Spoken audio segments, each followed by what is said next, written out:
Yep, I will share screen. Please do a podcast style introduction. Hello and welcome to episode 65 of fiddling around with things until we work out what's wrong. Otherwise In known today's as programming.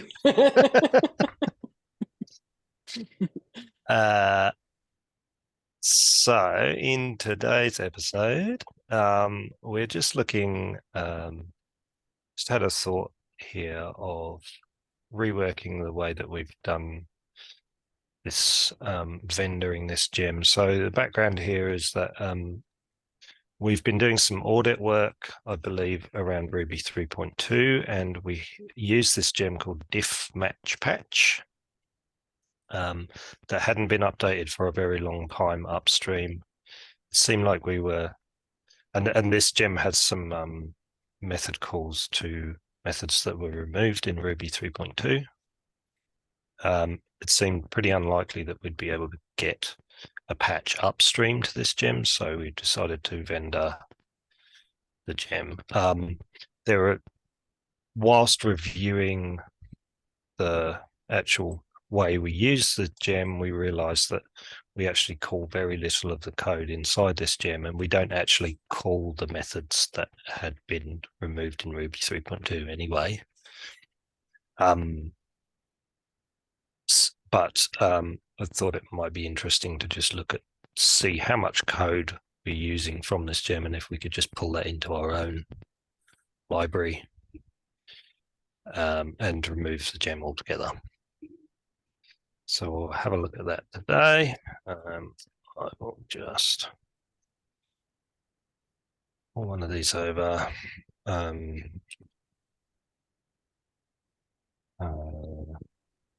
Okay, we see your browser and a terminal window, but I don't see you typing anything. In case you think you're sharing a different screen. I see this one. I see you. Yeah. Okay, good. Yeah, that's the wrong one. Is that one an okay size? Is that an okay size to look at? Yeah, it's okay. Yeah. I'm on a large monitor. If somebody were to be watching this on not a large monitor, it might be. If one of our many viewers were to be watching this on a small monitor, they might not see everything. I think I hide zoom. Not sure what you have on there. Wait. Slack, I meant. Yeah. Oh, sorry. Don't know. Did you see that already on the recording, or I don't. I didn't it was just in the background. Okay, maybe just check the recording before uploading it. Although I think I was probably in the channel for this this chat anyway. So anyway, let's just have a look at this thing. So I am going to think of a good name for this later. And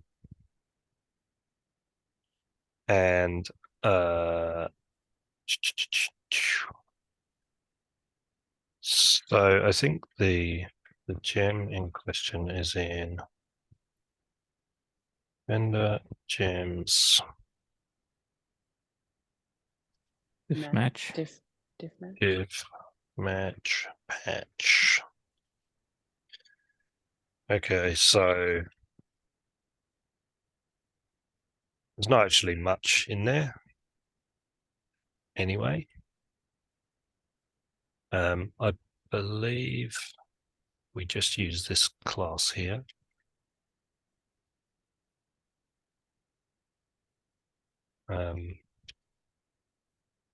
And I'll just make a grep for that.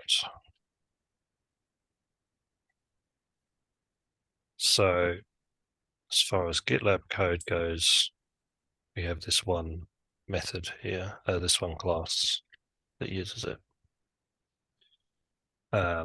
And so it creates an instance of diff match patch, and it calls diff main and diff cleanup semantic. And as far as I know, that's all it does with it. So how should we do this, do you think? Just to catch up, I think Abu Bakr and Chad might have shown up after you described what we're doing, but we're taking a vendor gem that was really recently vendored and outdated, and we're going to just port the couple of methods from that gem that we use into our code base. The gem is diff match patch if you want to look at it yourself. So, and Yeah, Malcolm just showed us there's two methods. Add a new one, I have to reindex it in RubyMine, so I see all the ones that get added.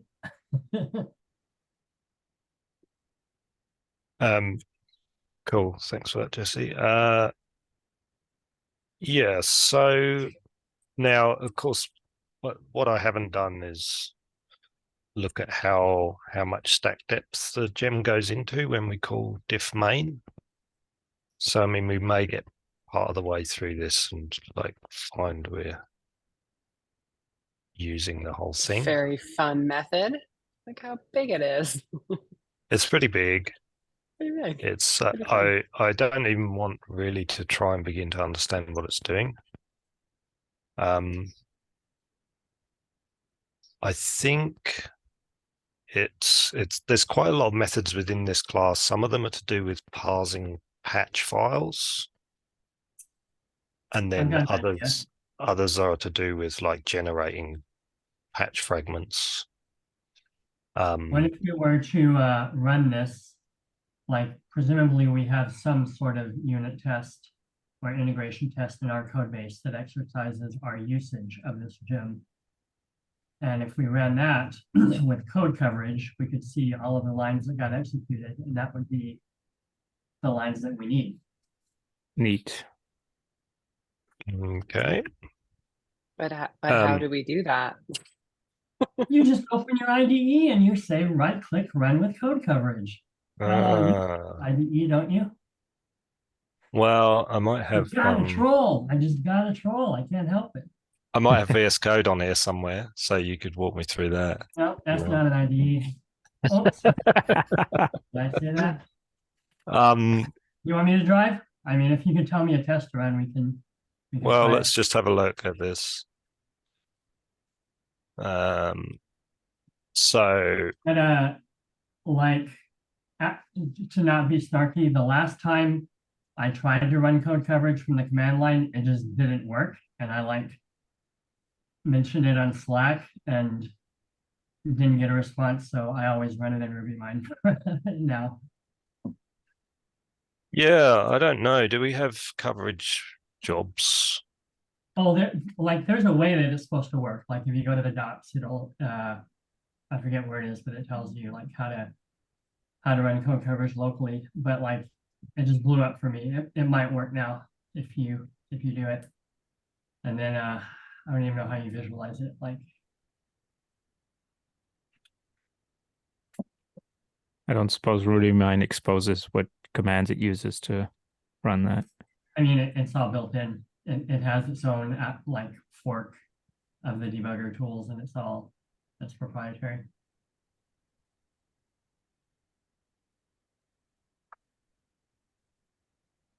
Simple carve, which I think is kind of the standard, isn't it? So is there a bin stub for that?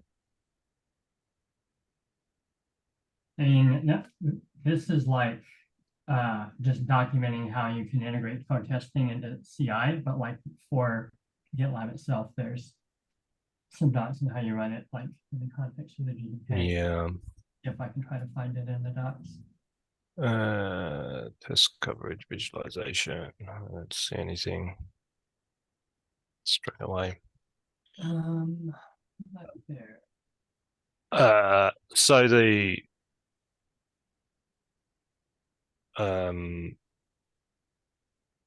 test we have would be this GitLab diff char diff. I think that's the only place that actually exercises it. And I guess if I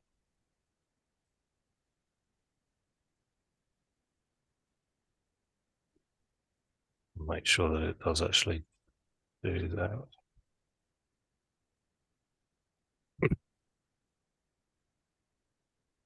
Yeah, so it does call it. Okay, here we go. It's like it's in the testing guide. Actually, I'll just drop it in the Zoom chat. And then yeah, it is simple code.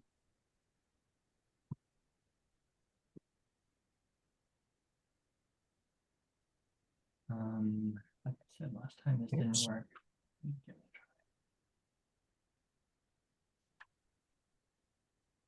Oh, cool. Okay. It's just that it looks quite straightforward. But apparently it doesn't work. So There's docs and then there's reality, right? That's very true. Okay, so this guy here.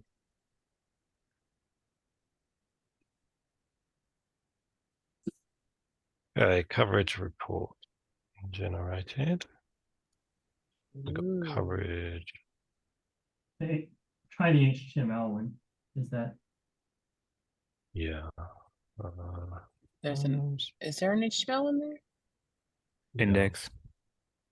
Index. Usually. It's like a little small, Malcolm, for my eyes. If you just Sorry. left side of it, it's okay. I was just realized when I was leaning way up into my monitor that maybe I should just ask you to do that. Make it wider so it doesn't wrap maybe too. Okay. All files.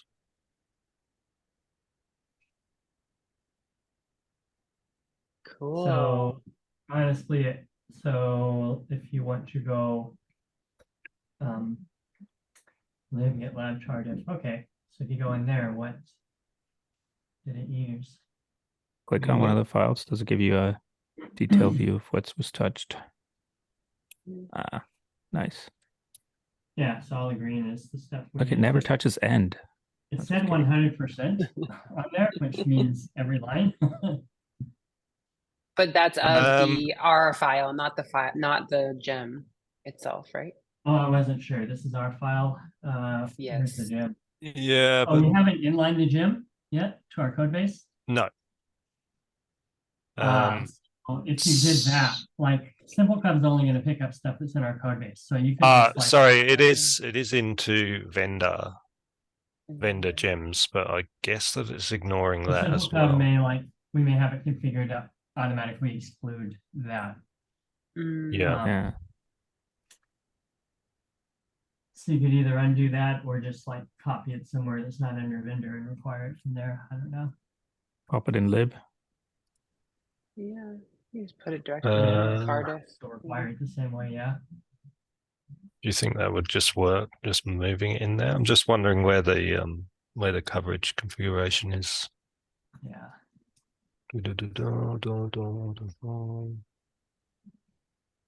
I can't see anything obvious. There's a coverage directory. Well, yeah, which is what was just created. I Oh, think. okay. But yeah, so I think these were all. I don't have a coverage directory. Yeah, I think they were all just generated. Yeah, that's where it outputs the stuff it generates. If you just put the entire gem class inside the same file, like define the class in the same file with that, I think that would work. Just copy paste it into cardiffs.rb. We could try that.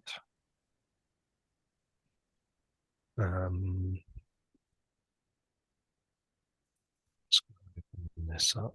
I found it. Line simple code env4 line 27. I think is it. So under spec. Put it in simple code env4. Yep. And line 27, the first not, like if you just remove vendor, no, the first add filter. If you remove vendor from that, that might get it.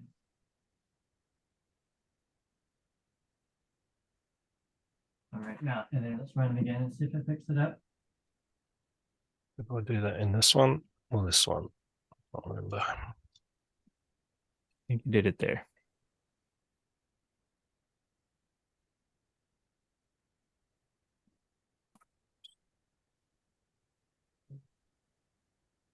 There we Better. go. So we got 26. files in Ah, interesting. So Patch and patch object. patch obj. 24 and 26% of those used. There you go. So that's what's being executed.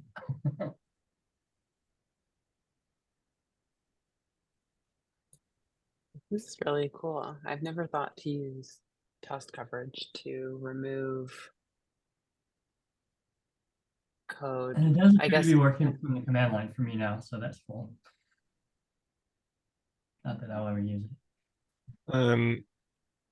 So I mean, the question, I suppose, because there's only two.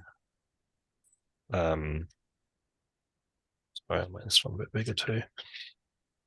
There's only two files in that gem, I think. Does this gem have test coverage itself, like within the gem preserve? It does. Now I did request after I'd approved it, I did say to the AMR author, just one last thing, if you can make sure you bring the test along with the gem, that would be good. But I'm signing to the maintainer and it looks like that didn't happen. So we can dig out the tests for it. If we pick and choose what implementation code we pick over. So I would say probably you want to bring over only what we use, and then you could see what tests still pass and maybe just keep those. And then if that still gives, 100% coverage of what we use, then maybe it's good enough. Yeah. I'm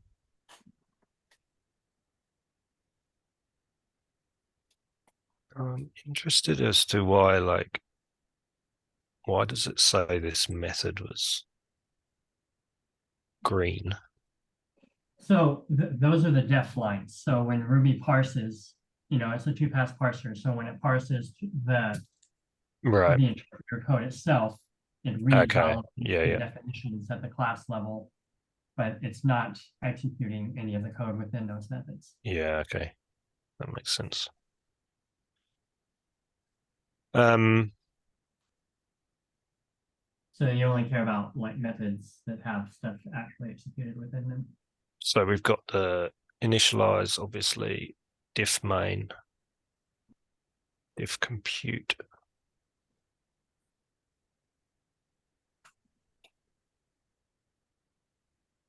Diff common prefix, diff common suffix.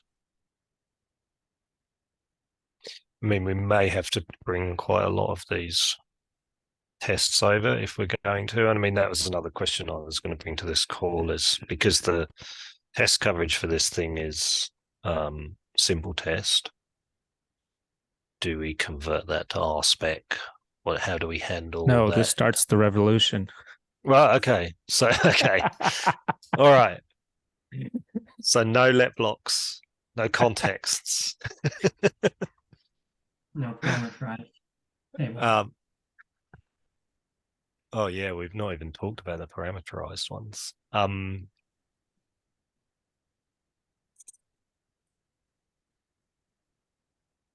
What is the goal? Why don't we like using this gem anymore? Is it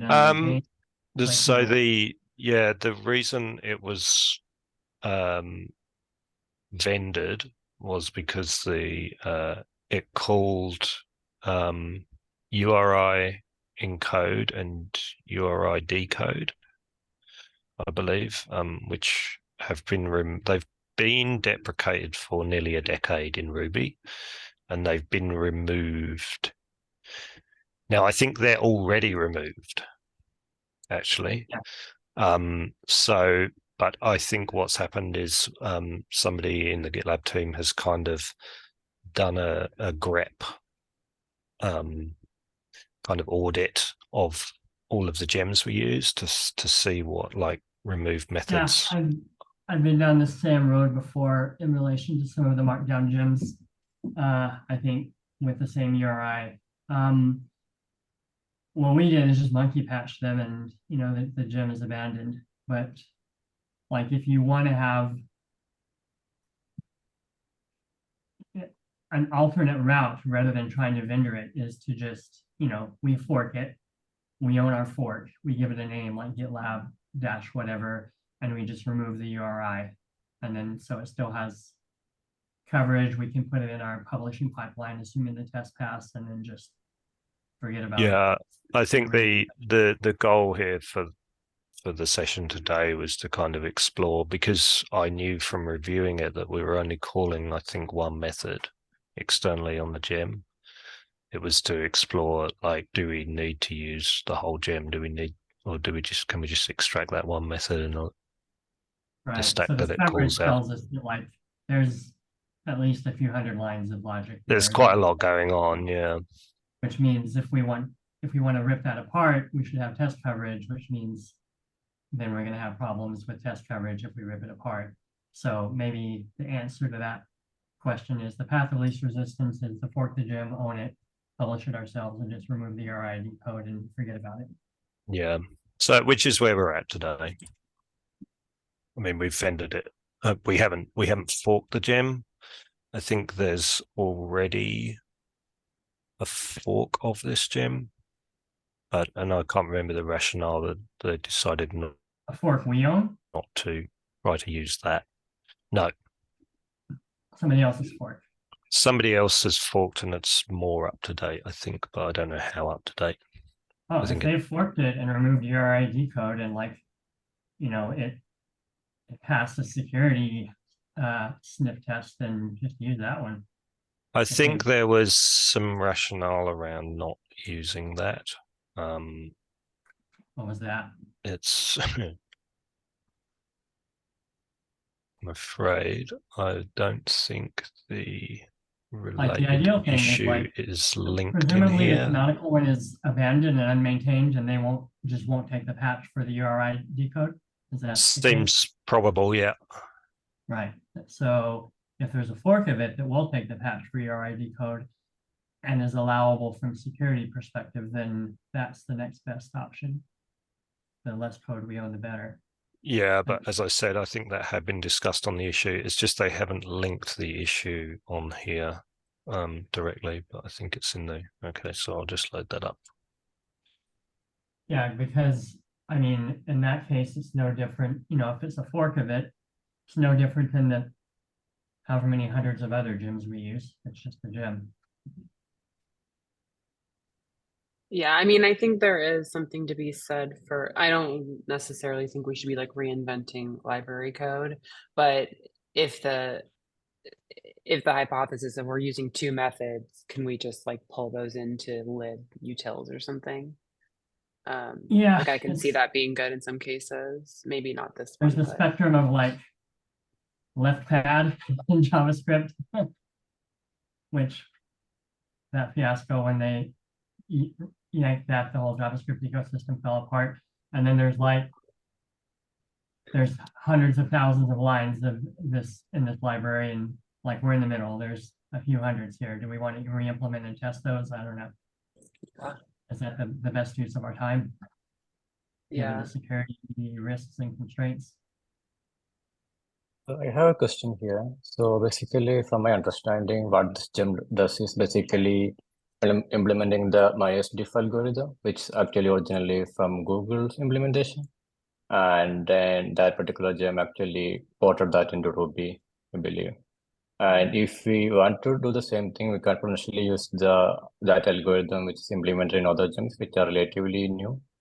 And I also see a guide, which actually a Ruby guide, which going through that algorithm and how to implement that in Ruby.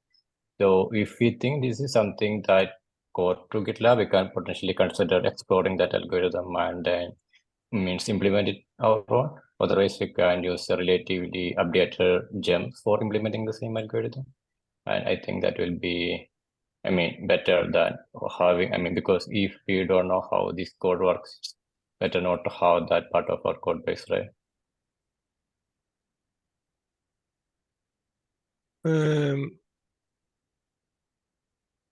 Yeah, I mean, I don't actually know exactly what this gem does in terms of. So is that link you sent exactly the same as this? Is it?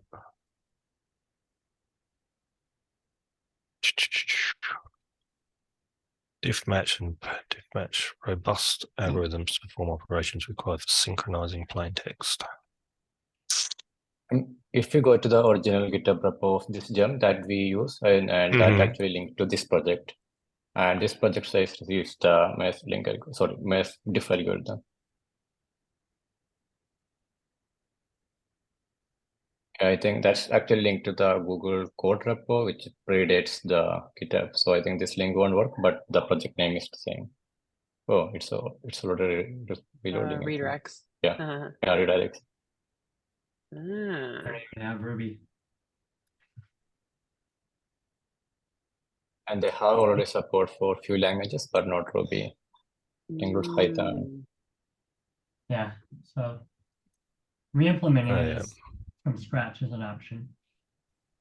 Could you look at the We have two 32 minutes. Let's do it. Can you look at the issue again, the justifications against the two other options? So, like, Yep. there was, you could use this fork, and then they're like, okay, we don't, we frown on, you know, pointing to a repo, right? So that fork hasn't published it to rubygems.org. Yeah. So, that's why that's off. And then I mean, this. and he recommended just pulling it down as is, which, I think is fine, but if we go that route, I think it means we don't try to pick and choose what's in it. We just take the implementation as is, and it's untested. Yeah, and I think like maybe we can short circuit this whole conversation here if folks think this is probably too much code for us to pull into our own class, which I kind of feel like it probably is based on the coverage here. You could pull out just the parts that we use and then tell AI to write a spec for it and call it done. At the top, it says the number of lines. So yeah, 45 relevant, low or higher. 45. Yeah, but these are actually all the didn't execute anything from this one. Oh, okay. Yeah, I see. the other file had more in it, right? It's just required it. That one's 230. So Which is funny because it was the other file, the one that we don't use, that had the deprecated methods within it. So we're fine. We were fine. And in It's fact, ironic, isn't it? It is a little bit. But yeah, so what was the summary here? 200 lines of code isn't a lot. I don't know. I mean, that was my feeling was, we bring in 200 lines versus having another gem with a gem spec and well, it turns out the tests weren't included, but it would have had its own set of tests. I think that's the biggest question is actually the test coverage. Yeah. One question I have, I mean, I think I've already learned a lot from this conversation, which is great. Like, I think the next time I'm looking to refactor something or maybe pull in a dependency or see, how much we use, I would use this approach. I think similarly, it would be interesting to see how this group would approach like bringing in that code, like, do you bring in the tests first? How, like, not necessarily that we're going to go all the way and like actually do this, because I know there are other approaches being discussed that might be better, but I would be curious on how people would approach that process in a non-messy way. What I would do, like leaning into our, domain-driven, modular monolith, I would just make a directory under lib for this. And it looks like there's only this one file I used. Dump that file under there, and then, basically this unit. But the tests, but the tests are not in RSpec. They're in. Right. So then I would copy the test over Yeah, Just but like if we look at these, like these would be pretty easy to say to change to, you know, expect this to equal. But I would like so stay in test unit mode or mini test mode after we copy it over. So like rip out the code we don't want and then see without changing the tests, you know, change one thing at a time, what tests still pass, and then just delete the ones that don't pass. Then I would see if AI could rewrite this for you in RSpec or see how close it gets. And then you've got something that's in RSpec to work with, and then run that and to get it to pass. Then you can see, okay, what is my coverage? Do I have 100% coverage, even though it may not be logical coverage? And is that good enough? You know, because that's the only rule, that it has to have 100% line, not even branch coverage, and then maybe that's good enough. So I copy it over, rip out what we need, rip out the mini test that we don't need, convert the mini test to RSpec, and then see how close we are. I saw Abu Bakr shared mini test to RSpec converter. That's cool. I've never used that. Yeah, Have you sure used have you used that, Abu Bakr? There's the one that goes the other way. Can we Uh, automate that? I'm not sure whether used. I used some a similar gem for converting minitest to RSpec before, but I'm not entirely sure whether this is a gem. I just found this back when GitLab. Maybe this is a gem, but anyway, I used a tool for converting before. Oh, I would bet that AI is pretty good at this, especially if maybe you use a good one that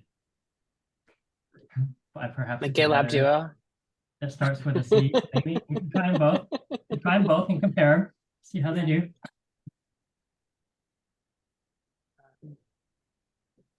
Well, there's going to be no AI while I'm driving. I'm telling you that. But assuming you've got, you know, a couple of days to work on it, devote to it, I would say, yeah, like try that. Just own it under lib, under a lib / some namespace. You got 16 minutes. Yeah, exactly. That's we're devoting 60 minutes to this. This is what we do. I feel like Yeah. we probably We just- would have. We could have done it if we hadn't have spent 45 minutes talking about it.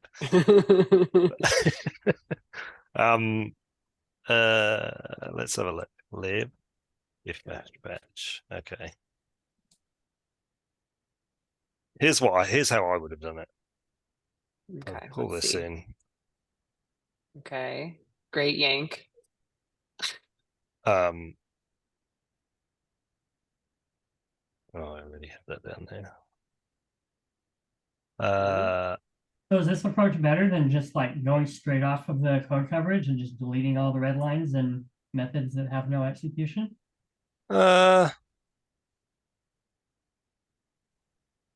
Let's I see mean, how it that's the goes. source of truth for what actually we are using, rather than. I don't really know like a practical way to do that. I suppose I could. Yeah, copy the whole files over, like literally in the file system, CP those files over to like lib diff match. Yeah. And then just delete all the red lines and methods that aren't executed. Okay. All right. 14 minutes. You can do it. Vim master. No. You've been training for this your whole life. No, I really can't do it. Diff match patch lib. Diff match patch RB. Do lib. So let's throw it under Opposite. yeah, You want to be diff match. Sorry, you want to copy the coverage file to. Oh, sorry, you're doing it right already. I don't know what I'm saying. Yeah. So let's So you make wanna- a directory diff match patch that's a namespace, and we'll namespace it that. So put a directory. Yeah, just make their p lib diff match patch. Lib diff match patch. Cool. And then CP vendor gems diff match patch. Lib diff match patch to that guy. Oh, I thought it was the coverage file you were going to copy over. Okay. Well, I think what Chad's saying is like that we then like just look at Okay. this. And that other file had nothing executed in it. Was that true? I'll just double check that, but I'm pretty sure from my review that that was the case, but let's just be super sure. So this is all require. So it's got the adder accessors. So it may just be acting as a value object, but Well, no, that'll be during the require pass though, won't it? yeah, it's hard to tell because it, Class methods, yeah. yeah, go without it and we'll see. So then I would Um, say back on the other file, just all the red lines, delete them out of ours.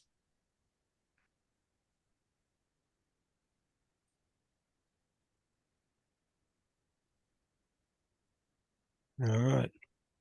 You Now, of want to course, start by copying over the test file, just sort of in the same directory, maybe as to be. yeah, I'm gonna have to grab that classic. from this 'Cause, like, other weird Git site I've never seen before. without that other file, like that's already gonna bring us down to a subset of the tests.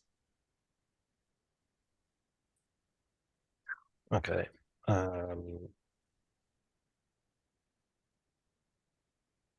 Oh, it's not in the gym. Yeah.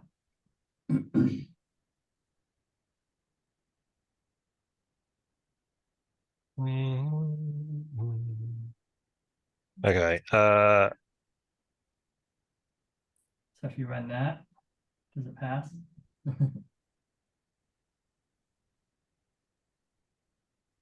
Runny Ruby. Sorry, I was just yelling. We're losing valuable seconds. No typos. Okay. So we probably don't have test unit. Oh, isn't that Ruby core now? Mini test? I think it's mini test. Is it like feature parity with test unit? So if you're either going to have to make that a require relative or pass the, I think you should change that to a require relative since you have it in the same directory. It's a different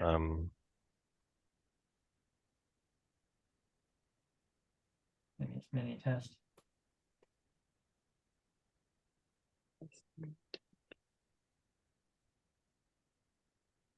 yeah, that's probably passing because of the vendor gem actually. Yeah, so we want to require relative, so we'll use the right one. We'll probably comment out the vendor one. Dot slash, yeah. Yeah.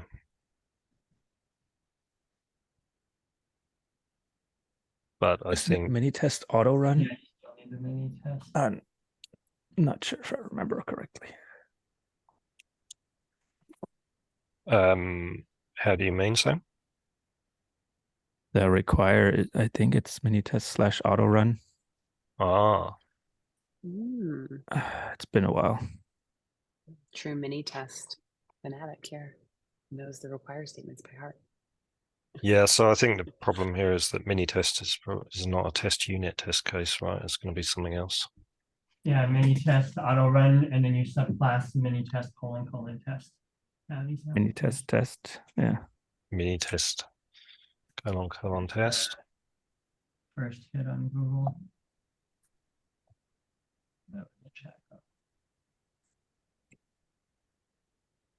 Comme ça.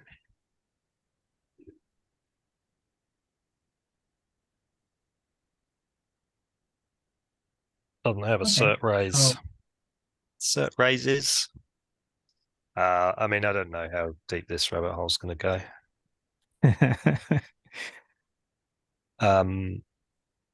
The other thing is like we're probably only interested in keeping the tests for the methods that we're keeping. I think you just put an S on it, assert raises. It looks like that's what mini test does. Put an S on it. See how many there are. Because it's called assert raises instead of assert raise. There's another assert raise a couple line down. Yeah. Yeah, I think it might be. Is that going to change the one you just did? Yeah.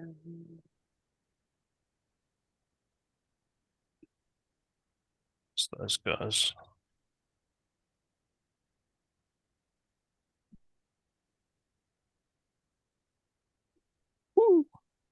It's beautiful. Green. Oh, I can't believe that was that easy. 8 minutes. We're gonna finish. So that passed. All right. And so if you delete the lines that we don't want, And a whole lot of other stuff's not going to pass. Yeah, match. maybe they'll still all pass. Depends on how good the tests are. Okay, so now I've forgotten what this file. So the methods we use are initialize. We don't pass any arguments to initialize, which is useful. So we use diff main.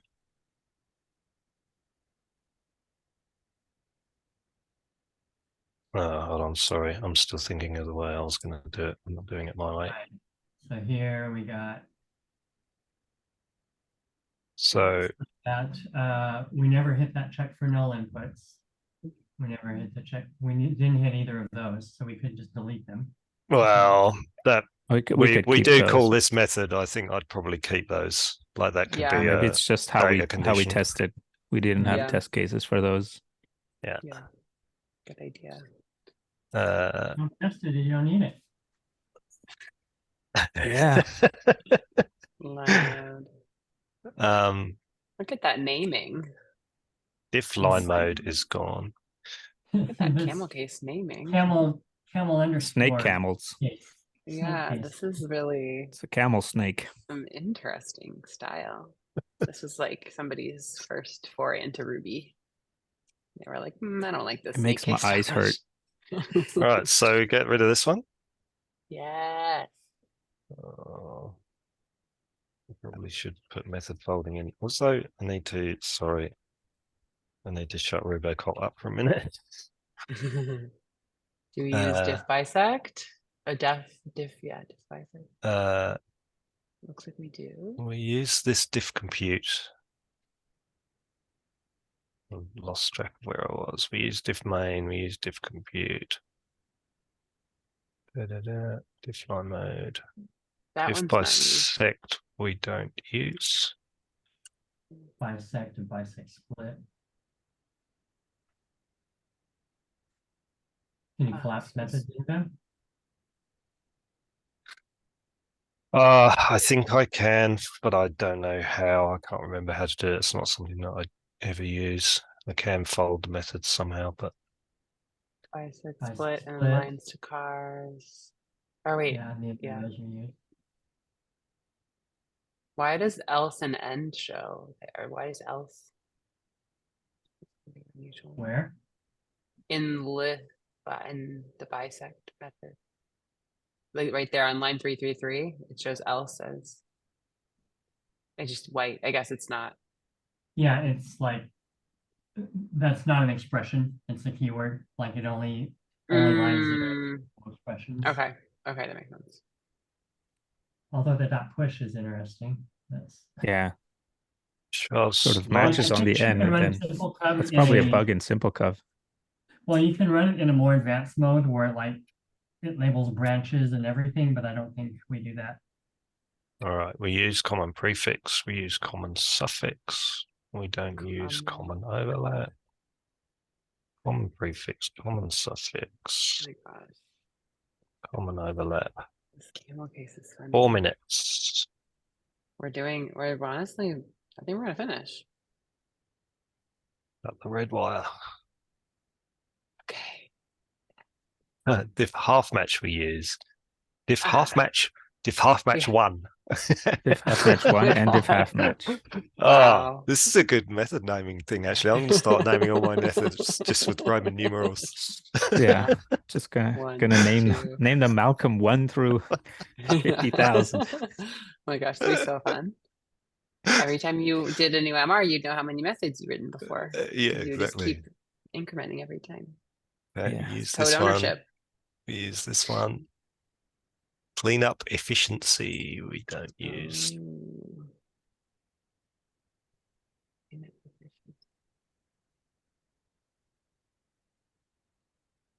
Clean up 3 minutes. Clean up merge. Beautiful. Hmm. we do Okay. use if X If- index. Ah. Now is that 10 index or 10.1 index? Mm. You know, another thing Trolling. that immediately comes to mind is that this assumes we have complete data coverage in RSpec, which calls this, which is definitely not a good assumption to make. In that with other inputs, we might end up calling other methods on this gem. Oh.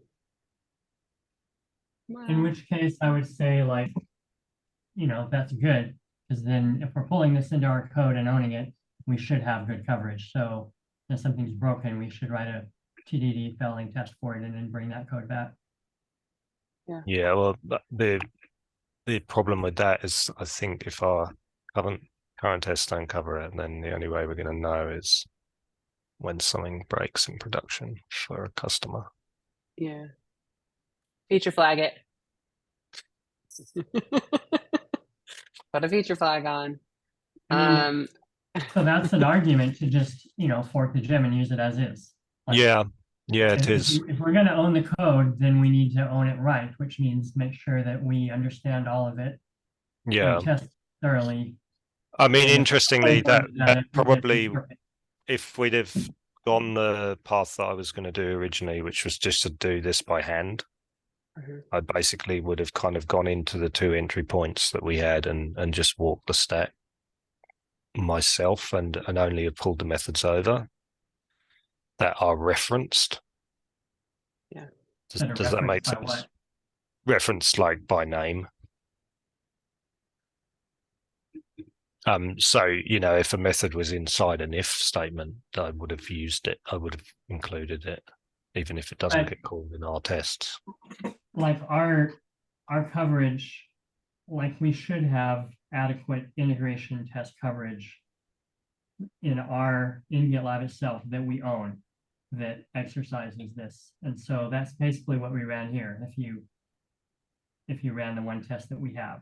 So if anything is red here that we actually use, that indicates we're missing some test coverage in our suite, which and I would say the right order to handle that in is, oh, okay, we found something that doesn't work. We need to figure out what that is. And then we need to backfill a failing test in our coverage for that behavior and then bring the code back. Yep. We, TDD style, let the test drive the behavior that we need. Okay, we're at our time here.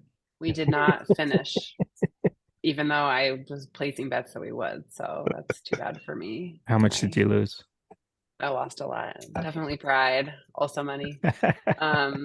So this was good. This was helpful. I mean, honestly, there are a lot of, I can see arguments both for and against doing this refactor. Just seeing these camel case method names with numbers at the end of them does make me think that maybe we shouldn't be using this code, but that's just kind of a vanity thing. But I don't know. I don't quite trust it after we dove into it, but thank you. And thanks also Abu Bakr for sharing those other links to other gems. Cause I can also see an argument for just using an entirely new library, not porting the code over, but just switching to a new gem and actually maintained. So or like taking the Python one, which is so close to Ruby, and having AI rewrite the Python into Ruby, like including the tests.